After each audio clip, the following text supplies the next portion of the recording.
안녕하세요. 공인중개사법 빈출 판례 공부하도록 하겠습니다.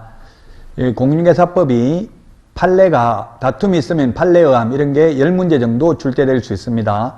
한 문제 한 문제가 소중하기 때문에 판례는 만점을 받아야 되겠죠. 자, 그러면 81번째 판례 보도록 하겠습니다. 부동산에 관하여 경매 개시 결정 등기가 된 뒤에 비로소 부동산의 점유를 이전받거나 담보채권이 발생하여 유치권을 취득한 경우에는 경매 절차의 매수인에 대하여 유치권을 행사할 수 없다. 예, 그렇습니다. 유치권은 경매 신청 기입 등기 전까지 점유하고 있어야 됩니다. 그리고 유치권은 물권이기 때문에 경매 신청권은 있지만 우선 변제권은 없죠. 다만 모두 변제받을 때까지는 유치권을 행사할 수 있기 때문에 강력한 우선 변제적 효력은 있습니다. 그러나 우선 변제권은 없습니다. 따라서 집행 절차의 법적 안정성을 보장할 목적으로 매각 절차인 경매 절차가 개시된 뒤에 유치권을 취득한 경우에 그 유치권을 경매 절차의 매수인에게 행사할 수 없다. 예, 경매 신청 기입 등기 전까지 점유하고 있어야 된다. 유치권, 분묘기지권, 법정지상권은 인수되는 권리죠. 무조건 말소되는 권리는 저당권, 건저당, 담보가등기, 압류, 가압류는 무조건 말소됩니다. 말소되는 권리 중에서 가장 앞서 있는 권리를 말소기준권리라고 하는데 말소기준권리보다 앞서 있는 최선순위 전세권, 임차권, 인수됩니다. 물론 지상권, 지역권, 판매등기, 가처분 등기, 소유권 이전 청구권, 보전가등기도 말소기준권리보다 최선순위면 인수되고 말소기준권리보다 후순위면 말소가 되겠습니다. 자, 그 다음에 소득세법 규정에 의하여 당해 자산의 양도, 당시의 기준시가가 아닌 양도자와 양수자 간에 실제로 거래한 가액을 양도가액으로 하는 경우 양도소득세의 일부를 회피할 목적으로 매매계약서에 실제로 거래한 가격을 매매대금으로 기재하지 않냐고 그보다 낮은 금액으로 매매금액을 기재하였다 하여 그것만으로는 그 매매계약이 사회질서적, 반사회질서적 행위에 해당되는 법률행위로서 무효로 된다고 할 수 없다. 무효가 아니라는 이야기죠. 반사회 질서적 행위가 아니다. 즉 다운계약서, 업계약서를 적어도 민법 103조에 의해서 무효가 되지 않는다는 이야기입니다. 실명법에서 이자간 명의신탁에서 신탁 등기 그 자체도 반사회 질서적 행위가 아니라고 했습니다. 원래 명의신탁의 약정은 무효입니다. 그러나 그 무효로 선악을 불문하고 제3자에게 대항할 수 없는데 무효이기 때문에 등기를 넘겨줘야 된다는 이야기입니다. 반사회 질서적 행위가 아니다. 다운계약서, 업계약서 적었다고 당연히 무효가 되는 것은 아닙니다. 그 다음에 그 주택법에서 전매 제한 기간 중에 전매를 했다 하더라도 역시 반사회 질서적 행위에 해당되는 것으로서 무효가 되지는 않습니다. 불법 전매하면 안 되는데 전매를 했다 하더라도 등기는 넘겨주어야 합니다. 다음 문제 보도록 하겠습니다. 임대차 보증금은 임대차 계약이 종료된 후 임차인이 목적물을 명도할 때까지 발생하는 차임 및 기타 임차인의 채무를 담보하기 위하여 교부되는 것이므로 특별한 사정이 없는 한 임대차 계약이 종료되었다 하더라도 목적물이 명도되지 않았다면 임차인은 보증금이 있음을 이유로 연체 차임의 지급을 거절할 수 없다. 예, 차임, 월세 달라고 하니까 보증금에서 까라. 보증금에서 까고 못 주겠다. 이렇게 할 수 없다는 이야기입니다. 쉽게 말하면 보증금이 있다 하더라도 월세는 지급을 해야 된다는 이야기입니다. 그래서 보통 우리 흔히 경매 넘어가게 되면은 보증금이 있는데 월세도 줄 게 있다 하더라도 경매 넘어갔다 소리 들리면 거의 세입자들은 월세 지급을 안 하죠. 보증금이 이론적으로는 보증금이 있다는 이유만으로 연체 차임의 지급을 거절할 수는 없다는 이야기입니다. 보증금이 있어도 월세는 제때 내야 된다는 이야기입니다.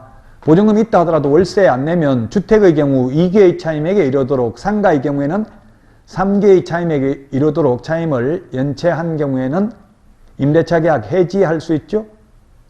해지하고 명도 소송을 해서 내쫓을 수도 있다는 이야기입니다. 다음은 84번 판례를 보도록 하겠습니다. 임대인이 그 임대차의 종료에 저음하여 그 재산적 가치를 도로 양수한다든지 권리금 수수 후 일정 기간 이상으로 그 임대차를 존속시켜 그 가치를 이용케 하기로 약정하였음에도 임대인 사정으로 중도 해지됨으로써 약정기간 동안의 그 재산적 가치를 이용케 해주지 못하였다는 등의 특별한 사정이 있을 때에만 임대인은 그 권리금의 전부 또는 일부를 반환할 의무를 가진다. 그렇습니다. 주인이 세입자한테 권리금을 내줄 의무는 없다고요. 다만 주인이 직접 권리금을 받아도 됩니다. 바닥 권리금 처음에 분양받아가지고 세입자 전혀 없이 처음에 세를 주면서도 바닥 권리금 받아도 됩니다. 그래서 주인이 직접 권리금을 받았다면, 만약에 2년 사용하기로 하고 권리금을 받았다면 2년 사용 끝났다면 권리금 내줄 필요 없고요. 2년 동안 사용하기로 하고 권리금을 2천만 원을 받았는데 임대인 사정으로 계약이 해지됨으로써 1년 만에 만약 세입자가 나가게 된다면 남은 잔존기간 1년 부분에 대한 권리금 1,000만 원 상당은 내줘야 된다는 뜻입니다. 계약기간 동안 정상적으로 사용수익하게 했다면 권리금을 내줄 필요는 없습니다. 다만 권리금 회수 기회는 보장해 줘야 되죠. 현 임차인이 새로운 임차인 데려와서 제가 새 임차인에게 권리금 받을 테니 건물주께서는 이 새 임차인과 임대차 계약을 체결해 주십시오 하면 정당한 사유 없이 거절하지 못합니다. 임대차 기간 끝나기 6개월 전부터 임대차 종료 시까지 6개월 동안 새로운 세입자를 데리고 오면 주인의 경우 정당한 사유 없이 거절할 수 없습니다. 물론 거절할 수 있는 사유 8가지가 있죠. 3개의 차임액에 이르도록 차임을 연체한 경우 등 8가지 외에도 굉장히 많이 있습니다.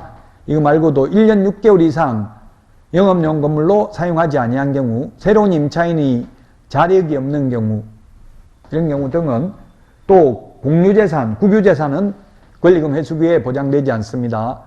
우리 서울 강남 고속버스 터미널 지하상가, 그 다음에 인천 부평 지하상가, 주안역 지하상가라든지 대구 바늘땅 지하상가 이런 경우 전부 다 국공유재산이기 때문에 권리금 회수기에 보장 안 됩니다. 전차인도 권리금 회수기에 보장이 안 됩니다. 유통산업발전법에 의한 대규모 점포, 준대규모 점포 권리금 회수기에 보장 안 됩니다. 전통시장은 준대규모 점포라 하더라도 권리금 회수기에 보장이 됩니다.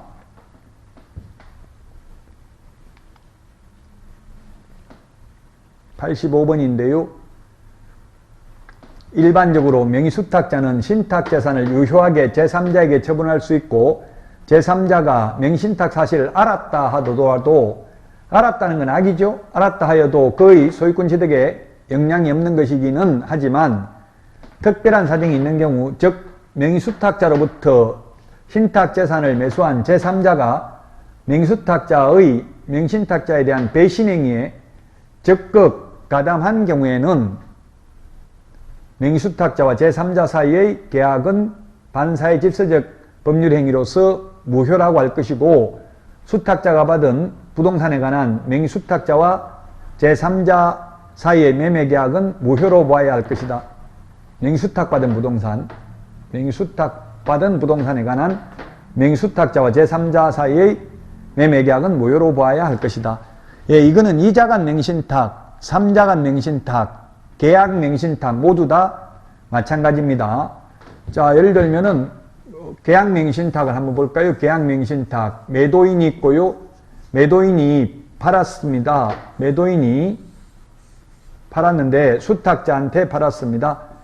근데 이 수탁자는 자기 돈 주고 산 게 아니라 실질적으로 신탁자가 따로 있었다고요. 스폰서가 따로 있었다고요. 신탁자가 만약에 따로 있을 경우, 그리고 수탁자가 수탁부동산을 제3자에게 처분하면 제3자는 선악을 불문하고 유효하게 소유권을 취득하는데, 다만 수탁자가 제3자가 수탁자의 배임행위, 배신행위, 임무를 배반하는 행위에 적극 가담하면 무효가 됩니다. 악의 제3자, 명의신탁 사실을 알았다 하더라도 유효하게 소유권을 취득하지만 적극적으로 배임행위에 가담한 경우에는 무효가 되겠습니다. 무효가 됐을 때 제3자가 수탁자에게 지급한 돈은 민법 746조 불법 원인급여에 해당됩니다. 그러나 불법 원인급여라도 여기서는 돌려받을 수 있다는 게 판례입니다. 만약에 제3자가 지급한 돈을 돌려주지 않는다면 수탁자는 등기는 등기대로 받아가고 돈은 돈대로 받아간다면 현저한 이익을 받게 되고 제3자는 현저한 불이익을 받게 되므로 공평의 원칙에 반하고 신의 측에도 반하므로 이건 돌려주어야 한다는 판례가 있습니다. 우리 시험에는 제3자가 수탁자의 배임행위에 적극 가담한 경우 무효가 된다는 것까지 시험에 출제됐고요. 옛날 사법고시에서는 무효가 됐을 때 제3자가 지급한 매수자금 금원이 비록 불법 원인급여에 해당되지만 돌려받을 수 있다는 것까지 시험에 출제됐습니다. 그래서 제3자는 선악을 불문하고 유효하게 소유권을 취득하지만 다만 제3자가 수탁자의 배임행위에 배신행위에 적극 가담한 경우에는 무효가 된다는 것만 기억하시면 되겠습니다. 자, 그 다음에 이자간 맹신탁에서 맹신탁 약정이 무효로 된 경우 종전에 맹신탁 대상 부동산에 관하여 소유권 이전 등기를 격려한 적이 있던 맹신탁자는 수탁자를 상대로 진정명의 회복 등기 회복을 원인으로 한 이전 등기를 청구할 수 있고요. 또는 무효인 등기 말소 청구를 할 수도 있습니다. 자, 그래서 갑이라는 신탁자와 을이라는 수탁자 간에 명신탁 약정을 맺었다면 이 명신탁 약정 무효고 그로 인한 물권 변동 효력도 무효입니다. 다만 이러한 무효를 가지고 선악을 불문하고 병이라는 제3자에게는 대항할 수 없습니다. 무효이기 때문에 효력이 발생하지 않았기 때문에 진정명의 회복 등기를 신청할 수도 있다고요. 신탁자는 수탁자를 대상으로. 이 수탁자가 수탁부동산을 임의로 처분하더라도 처분하게 되면 이자간 맹신탁에서는 형법상 횡령죄의 죄책이 성립합니다.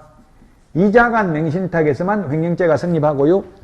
3자간 맹신탁이나 등기 맹신탁에서는 횡령죄가 성립하지 않습니다. 수탁자가 수탁부동산을 처분하더라도.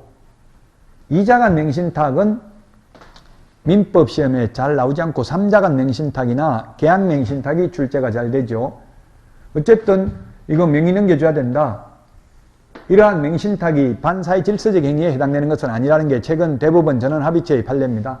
그래서 명의는 넘겨줘야 된다. 진정명의 회복 등기를 신청할 수도 있다.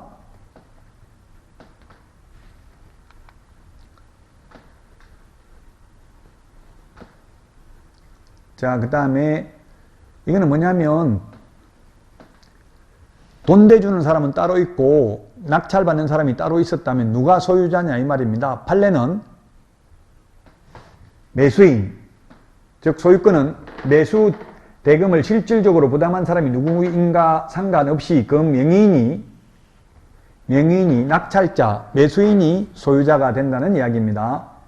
자, 경매 절차에서 부동산을 매수하려는 사람이 매수대금을 자신이 부담하면서 타인 명의로 매각 허가 결정을 받기로 함에 따라 그 타인이 경매 절차에서 참가하여 매각 허가가 이루어진 경우에 그 경매 절차의 매수인, 소유자가 누군지는 어디까지나 그 명의인이므로 경매 목적 부동산의 소유권은 매수대금을 실질적으로 부담한 사람이 아니라 그 명의인이 취득하게 됩니다. 그래서 남의 이름으로 낙찰받으면 소유권 뺏길 수 있다는 이야기입니다. 돈은 내가 되고 다른 사람 이름으로 낙찰받으면 소유자는 낙찰자라는 이야기입니다.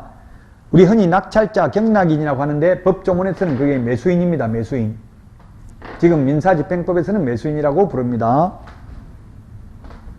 그래서 남의 이름으로 낙찰받지 말라는 이야기입니다. 남의 이름으로 낙찰받으면 소유자는 낙찰자, 매수인이 되겠습니다. 돈을 누가 부담했는지와 상관없이. 자, 그 다음에 계약맹신탁 약정에서 부동산 실권리자 명의등기에 관한 법률은 김영삼 정부 때 1995년 7월 1일부터 시행했는데요. 법 시행 후에인 경우에는 맹신탁자는 애초부터 당해 부동산의 소유권을 취득할 수 없었으므로 위 명신탁 약정의 무효로 인하여 명신탁자가 입은 손해는 당해 부동산 자체가 아니라 명수탁자에게 제공한 매수 자금이라 할 것이고, 따라서 명수탁자는 당해 부동산 자체가 아니라 명신탁자로부터 제공받은 매수 자금을 부당이득하였다고 할 것이다. 예, 법 시행일에 따라 다릅니다. 1995년 7월 1일 이후에 명신탁 약정이 이루어졌다면 매수 자금을 부당이득하였다고 봄이 상당하고, 실명법 제정 전이라면 부동산 자체를 부당이득하였다고 보는 게 상당합니다.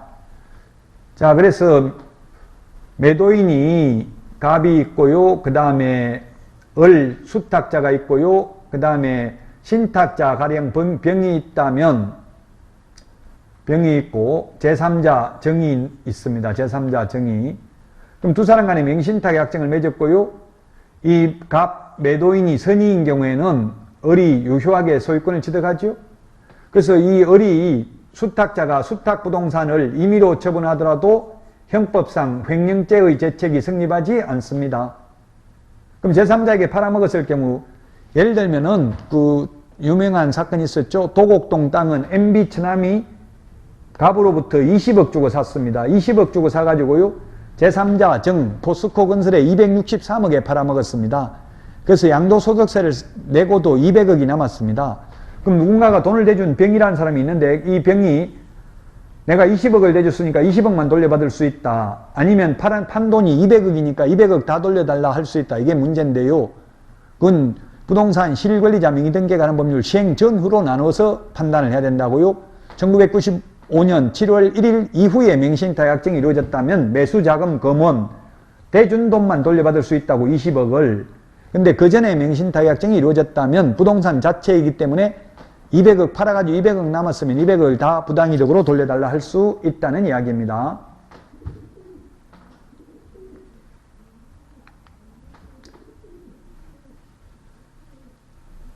자, 그 다음에 부동산 실권리자 명의등기에 관한 법률을 위반하여 무효인 명신탁 약정에 따라 명수탁자 명의로 등기를 하였다는 이유만으로는 그것이 당연히 불법 원인급여에 해당된다고 단정할 수는 없다. 이는 농지법에 따른 제한을 회피하고자 명신탁을 한 경우에도 마찬가지이다. 최근에 대법원 전원합의체죠. 전원합의체 판결입니다. 2019년 최근 판례인데요. 이게 뭐냐면 갑이라는 신탁자가 있었고요. 을이라는 수탁자가 있었습니다. 두 사람은 친구입니다. 근데 농지법에서는 농지는 경자유전의 원칙이 있기 때문에 농사 지을 사람만 취득할 수 있습니다. 그래서 이게 수탁자 이 농업인입니다. 을 명의로 농지를 취득했습니다. 두 사람 간에 이자간 명신탁이죠. 근데 이 두 사람은 다 사망을 했습니다. 그 상속인들이 갑 신탁자의 상속인이 을 수탁자의 상속인을 대상으로 명의를 넘겨달라고 하니까 을 수탁자 변호사가 뭐라고 항변했느냐 하면은 이 명신탁은 무효이다. 반사의 질서적 행위다. 반사의 질서적 민법 103조 위반이므로 불법 원인급여다. 불법 원인급여를 지급했으면 돌려달라 할 수는 없다. 이미 지급했다면. 그래서 이미 을에게 돈을 줬으니까 돌려달라 할 수 없다라고 주장했는데, 판례는 반사의 질서적 행위가 아니므로 진정명의 회복 등기를 신청 갑이 할 수 있다는 이야기입니다. 농지라 하더라도 농지법을 회피하고자 이렇게 했다 하더라도 역시 마찬가지로 명의를 넘겨 주어야 한다는 이야기입니다. 이런 수탁자의 경우에는 등기부 취득시효나 또는 점유 취득시효를 주장할 수도 없다. 점유의 성질상 자주점유가 아니고 타주점유라는 게 판례의 입장입니다.